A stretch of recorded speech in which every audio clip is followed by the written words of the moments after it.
Hello friends, this is a lecture of class 9 subject maths exercise 13.7.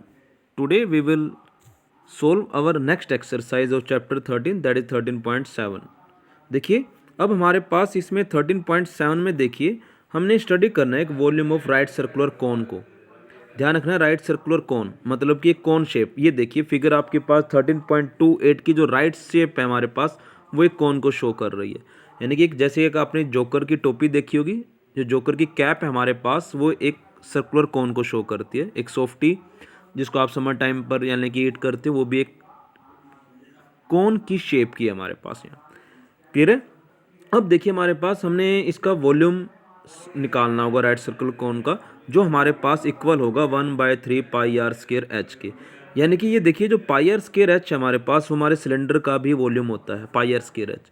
हम यहाँ पर ये कह सकते हैं कि अगर हमारे पास एक सिलेंडर और एक कोन ले लिया जाए जैसे फिगर 13.28 में शो किया हुआ है और उनकी रेडियस दोनों की सेम हो और हाइट दोनों की सेम हो, तो हम यहाँ पर ये कह सकते हैं कि एक सिलेंडर को हमारे 3 कोन्स फिल कर देंगे कम्प्लीटली। यानी कि अगर सपोज कीजिए आपने उसके अंदर एक वाटर ले रखा है तो 3 कॉन जो होंगे हमारे पास कम्प्लीटली वो हमारे एक सिलेंडर को क्या कर सकते हैं कम्प्लीटली फिल कर सकते हैं।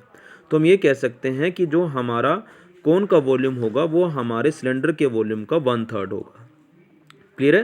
यानी कि 1/3 pi r square h where r is the radius and h is the height of the cone. Clear. So on the basis of this concept we will solve our example of this exercise. So example 15, height and the slant height of the cone are 21 centimeter and 28 centimeter respectively.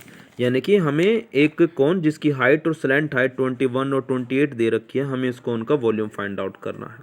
So you know that the volume of the cone is 1/3 pi r square h. So first you have to check we have given r and h or not. देखिए हमें height और slant height दे रखी है, it means we have given that R and L. So first we have to find out the L we have to find out the r. So the formula is that is l square is equal to r square plus s square. So find from here r. When you will solve it you will get the result 7√7 centimeter square, 7√7 centimeter. So put the value of r and h in the formula 1/3 pi r square h and you will get your answer like 1/3 pi r square h. Pi is 22/7, r is 7√7 multiplying 7√7, h is 21 centimeter. So cube. So solve it you will get the result 7546 centimeter cube. And firstly you have to write the complete statements like height of the cone, slant height of the cone, etc. Don't solve directly like this examples, you solve completely. Clear.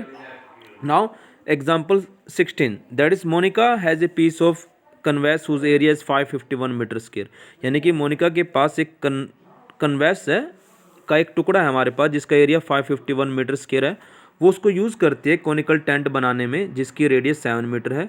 हमने assume करना है कि उसको stitching करने में यानी कि margin और जो वेस्टेड है उसके साथ जब हम उसकी कटिंग वगैरह करेंगे तो उसमें कुछ वेस्टेज भी होगा, वो अप्रोक्सीमेटली आ रहा है 1 मीटर स्क्वायर।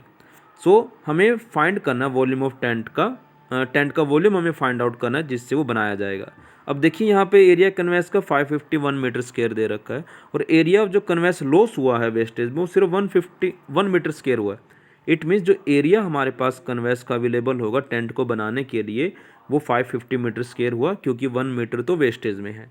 सो सरफेस एरिया टेंट का हो गया 550 मीटर स्क्वायर और जो रेडियस है हमारे पास कॉनिकल टेंट की वो 7 मीटर है।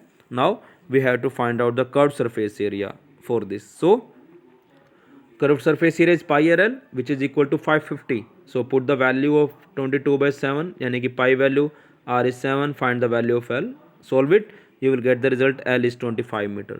So now height l square is equal to r square plus s square, solve it for h you will get the result 24 meter. Now volume of the conical tent is 1/3 pi r square h. Put the value of r and h, pi will get the result 1232 metre cube.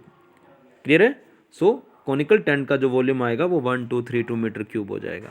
So you have to solve complete this exercise 13.7 in fair notebook. Clear. There are 9 sums so you have to solve completely this exercise in fair notebook. Clear. Thank you and have a nice day.